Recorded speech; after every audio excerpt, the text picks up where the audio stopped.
This is the first YouTube video I've ever made. Because of Israel's war on Gaza, I feel the need to become politically active and speak publicly about how I feel and what I think.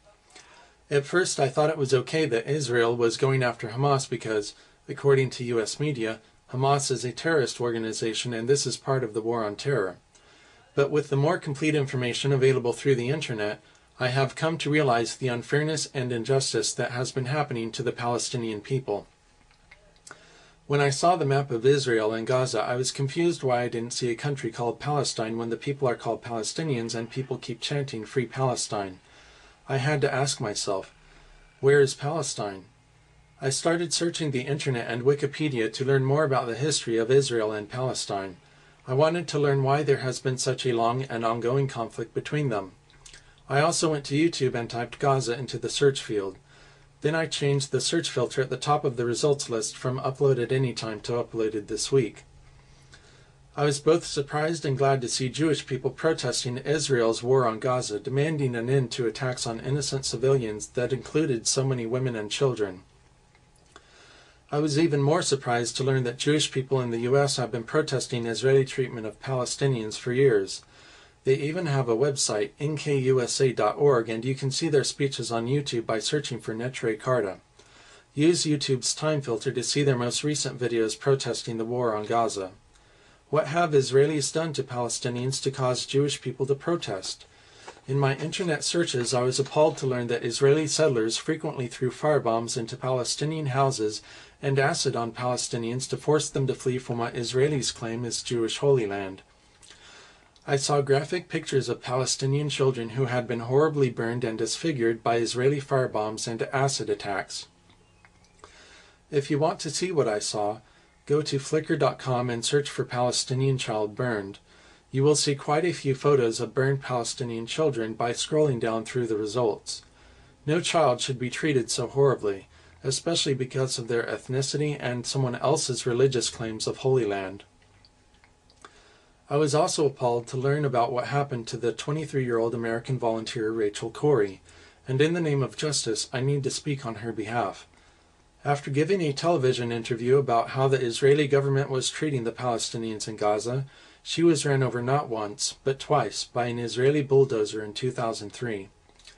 To understand why she was killed, you must see the television interview she gave. You can find the video on YouTube by searching for Israel Slaughters American Volunteer. Pause this video if you need to write this down.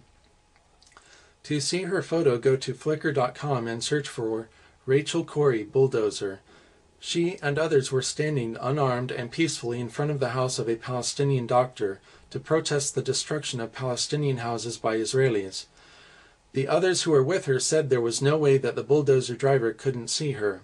They were wearing fluorescent vests, waving their arms, and shouting through a bullhorn. In the United States we have a word for such an act. It's called murder. The bulldozer driver and the Israeli government claim it was an accident. Who should we trust more to tell the truth? Should we trust the Israeli government or the people who saw it happen? Watch the television interview she gave before she was killed and you'll know whom to trust.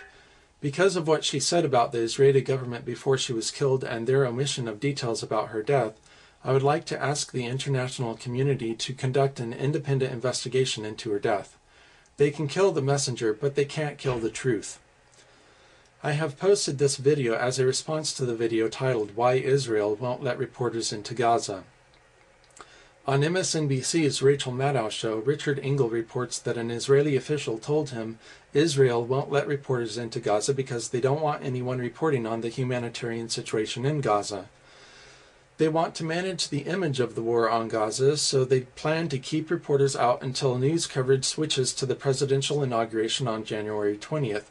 And by that time, they expect people will be too preoccupied with news on Obama's new presidency to care about news on Gaza anymore.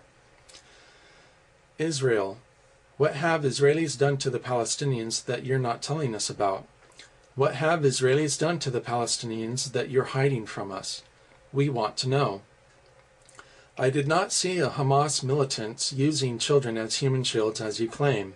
What do? Do they line children up in front of them and shoot over their shoulders? Where are the pictures? Are you lying to us to gain our support? We need to get as many video cameras and reporters as possible into Gaza so we can see what Israel is doing to Palestinians. We need some serious investigative reporting done so we can see what's been going on. We need to see how Israel is making them live. The disproportionality of Israel's attack on Gaza strikes me like someone filled with hatred that was just looking for an excuse to lash out at their victim. How else can we explain their use of bombs that explode and spread out over the city as shown in some videos? It's as if they are trying to maximize civilian casualties. This is not a war on terror. It's a terrible war. To supporters of Israel who are offended by my concern for the Palestinians, I am offended that you are offended. Everyone has the right to freedom and happiness regardless of their religion. No group of people should be oppressed by another group that thinks themselves holier. And no one can be holy if their actions are unholy. The walls that Israel has built around Palestinians are monuments to the Israeli hatred and oppression of them. Like the Berlin Wall, the Gaza Wall must fall. Israel cannot take away the freedom of these people, cut off their resources, and force them to live in poverty. What Israel is doing to the people of Gaza is destroying their ability to live healthy lives and flourish. It isn't right and it isn't fair. It's a horrible injustice and it must stop. We must not let any group of people oppress another group regardless whether or not members of the oppressing group had been previously oppressed themselves. As a global community, we cannot afford to look the other way. We must not remain silent. We need to write letters to our government representatives and make them put pressure on Israel to stop the war. We need to use our words, not our weapons. Since Israel is trying to suppress news coverage of the war on Gaza by denying reporters access to the area until Obama becomes president, I propose that we bring Gaza back into the news by staging a Peace and Freedom March on the first Saturday after the presidential inauguration.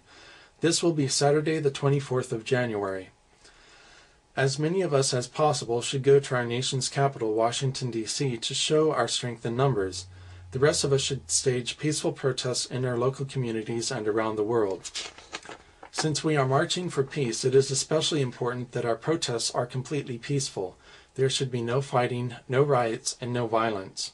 It's time for us to call for walls of hate to fall.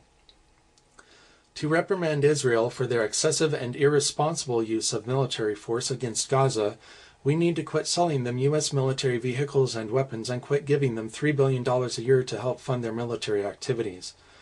We now need to take $3 billion a year that we have been sending to Israel and use it to rebuild Gaza. We must help Palestinians establish quality lives that are free of poverty and oppression. It isn't fair to omit half the story and demonize the victims as Israel has done. Peace comes from compassion and understanding, not from demonization and warmongering. Let's have preemptive understanding and compassion, not preemptive war. War is not the way to peace. To ensure that our right to free speech cannot be censored or silenced, please go to MediaConverter.org and make backup copies of my video and the videos I have mentioned. If they should mysteriously disappear from YouTube, please repost them on both YouTube and other websites. People have a right to know the truth. If I understand YouTube right, you can click my user ID and subscribe to my webpage to hear about new videos I add. Please subscribe to my YouTube webpage if you would like to hear future comments from me. Thank you.